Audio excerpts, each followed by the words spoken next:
চাকরিতে বয়সসীমা ৩৫-এর দাবিতে যারা আন্দোলন করছেন তারা ইতিমধ্যে আমরা দেখতে পাচ্ছি শাহবাগ থেকে রওনা হয়েছেন। তারা যতটুকু আমাদেরকে জানিয়েছেন যে শিক্ষা ভবনের আগে যে দয়াল চত্বর রয়েছে সেই অভিমুখে তারা আপাতত রওনা হয়েছেন, কিন্তু আসলে শেষ পর্যন্ত বলা যাচ্ছে না তারা আসলে কোন দিকে যাবে, কারণ আমরা জানি দয়াল চত্বরটা পার হলেই শিক্ষা ভবন, তার পাশেই কিন্তু রয়েছে সচিবালয় এবং বিভিন্ন জায়গায় আসলে যাওয়ার সুযোগ রয়েছে। তারা আসলে কোথায় যাচ্ছেন সেটি আমাদেরকে এখন পর্যন্ত আসলে সেইভাবে নিশ্চিত করেনি। আপাতত জানিয়েছেন যে তারা দয়াল চত্বর পর্যন্ত যাবেন এবং আমরা দেখছি যে তারা বিভিন্ন ধরনের মিছিল দিয়ে নিজেদেরকে উচ্চবিত করছেন এবং পাশাপাশি এগিয়ে চলছেন। এখন যদি আপনাদেরকে দেখাই যে ঢাকা বিশ্ববিদ্যালয়ের রাজু ভাস্কর্যের প্রায় কাছাকাছি আমরা চলে এসেছি।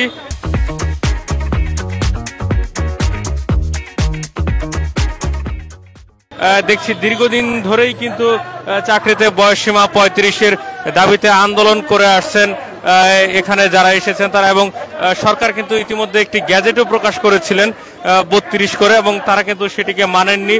পরবর্তী সময়ে তারা বারবার দফায় দফায় আন্দোলনের রাস্তায় নেমেছেন এবং আবারও তারা কিন্তু আজকে আমরা দেখছি যে রাস্তায় চলে এসেছেন তাদের এই ৩৫-এর দাবিতে।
চাকরিতে বয়সসীমা ৩৫-এর দাবিতে আমরা দেখছি শাহবাগ থেকে রওনা হয়েছেন দয়াল চত্বরের উদ্দেশ্যে, এবং পরবর্তী সময়ে তাদের হয়তো সিদ্ধান্ত পরিবর্তন হতে পারে, সেটি আসলে এখন পর্যন্ত ঠিকভাবে বলা যাচ্ছে না।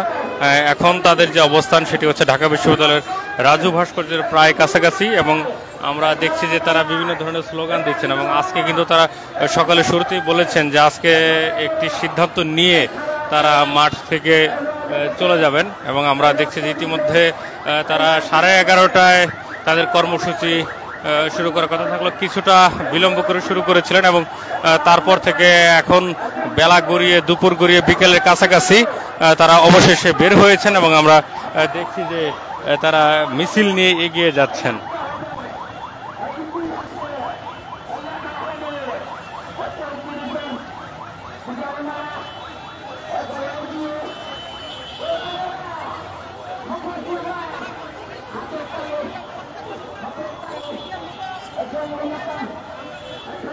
আজকে আপনাদের অবস্থানটা আসলে কোন অভিমুখে?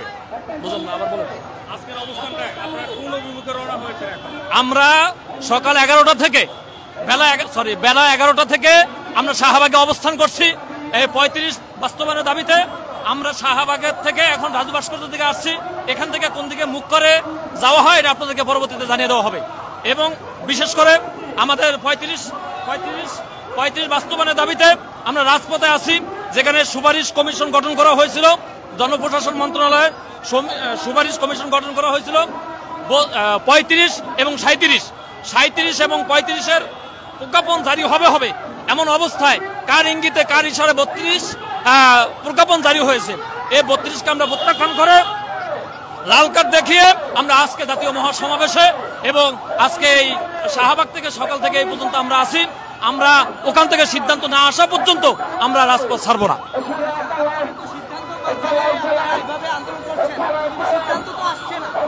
এই সিদ্ধান্ত না আসা পর্যন্ত আমাদের অনশন এবং আমরা সর্ব অবস্থায় মাঠে আছি। সিদ্ধান্ত আসবে, আমরা সরকারকে ধন্যবাদ জানাবো। আমরা দেখছি যে ঢাকা বিশ্ববিদ্যালয়ের যে রাজু ভাস্কর্য রয়েছে, সেই রাজু ভাস্কর্য অতিক্রম করছেন চাকরিতে ৩৫ প্রত্যাশীরা।